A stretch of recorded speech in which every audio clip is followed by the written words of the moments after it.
একমাত্র ব্যক্তি যারা দুইবার গেছেন নিহত দেখা করতে এখানে আসার কারণে আপনার বিচার কথা আপনিও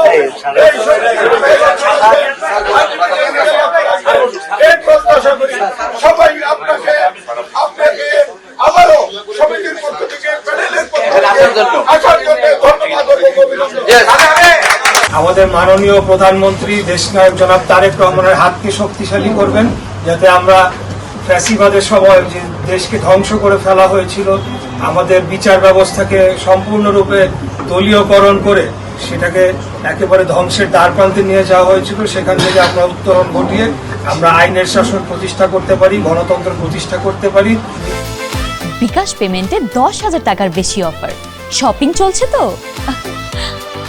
বিগত 17 বছর দেড় যুগ যাবৎ যে ভয়াবহ ফ্যাসিবাদ কায়েম হয়েছিল, সেখান থেকে উত্তরণ ঘটিয়ে আগামী দিনে বাংলাদেশকে একটা আইনের শাসনের দেশে আমরা রূপান্তর করতে পারি।